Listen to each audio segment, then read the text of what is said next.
Seth Rogen's cameo in the second season of Nobody Wants This wasn't just a guest spot. It was a comedic explosion that redefined the episode's energy, as revealed in an intimate conversation with series lead Adam Brody.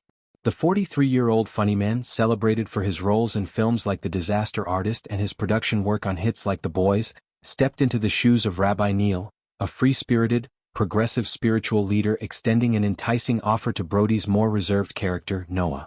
What could have been a straightforward scene transformed into a whirlwind of unscripted hilarity, thanks to Rogen's innate ability to let it rip, as Brody enthusiastically described.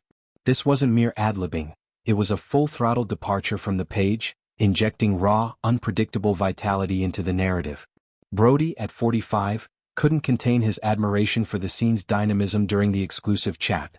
Portraying Noah, a buttoned-up rabbi navigating the complexities of interfaith romance and personal identity, Brody found himself in the enviable position of observer amid the chaos. "He just let it rip," Brody recounted with a grin, highlighting how Rogen's improvisational flair turned the scripted exchange into something electric.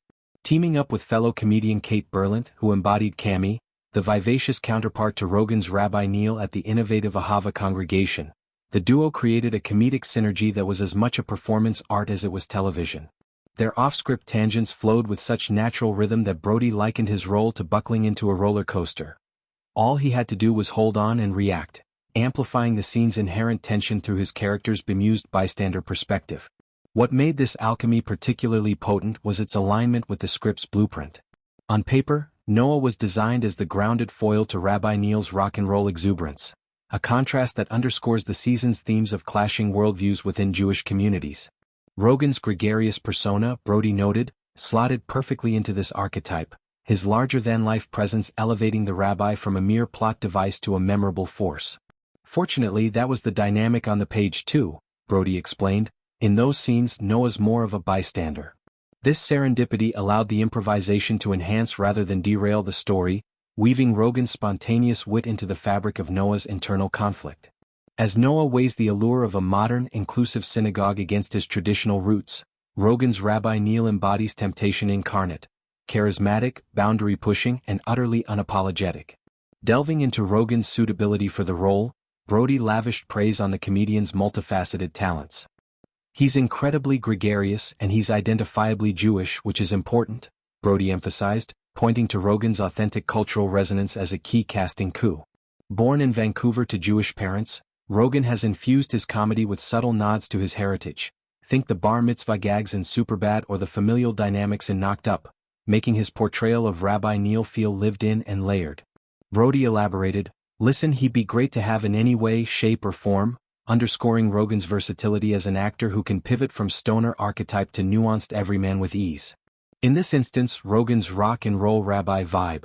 Envision a spiritual guide who might quote Bob Dylan alongside Talmudic wisdom, perfectly juxtaposed Noah's restraint, heightening the season's exploration of modernity versus tradition in contemporary Judaism. The collaboration with Berlant added another dimension, their energies bouncing like improvisational ping-pong. Berlant, known for her surreal stand-up in roles in Brothers and Don't Worry Darling, brought a quirky intensity to Cami, the progressive counterpart whose zeal matches Neil's.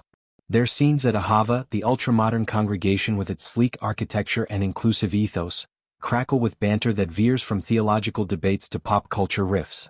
Brody, caught in the crossfire, described the filming as a dynamic that demanded quicksilver responses, his Noah reacting with wide-eyed exasperation that mirrors the audience's delight.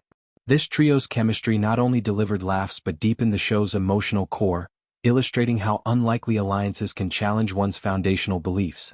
Season 2 of Nobody Wants This, created by Aaron Foster, builds on the first season's success by expanding Noah's world, introducing fresh characters who push him toward growth.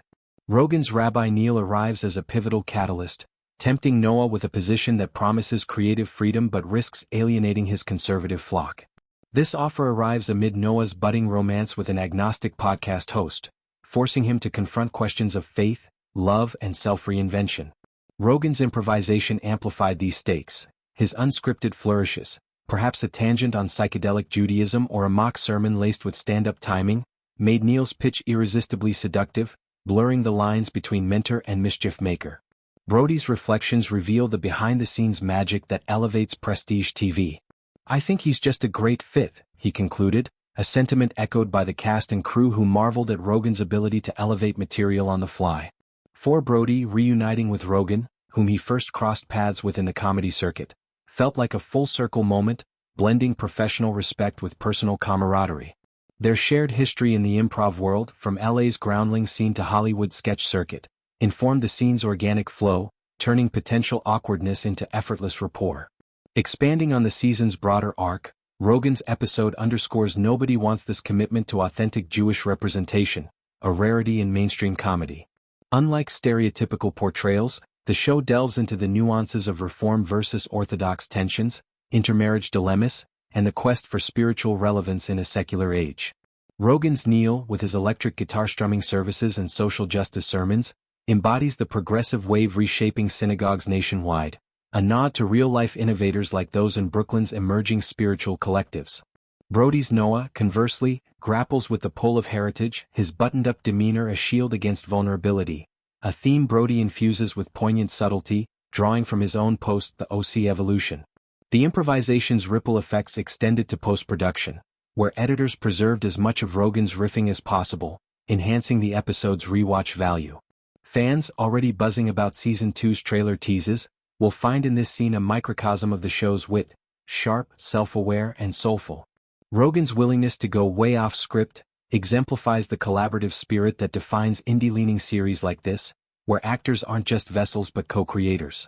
In reflecting on the experience, Brody hinted at future crossovers, teasing that Rogen's energy might recur in subtle ways, perhaps a voice cameo or thematic echo. For now, though, his Rabbi Neil stands as a highlight, a testament to how one comedian's unbridled talent can electrify an ensemble. As Nobody Wants This hurtles toward its finale, Rogen's contribution reminds us why we tune in, for the laughs that linger, the insights that provoke, and the rare joy of seeing pros at play.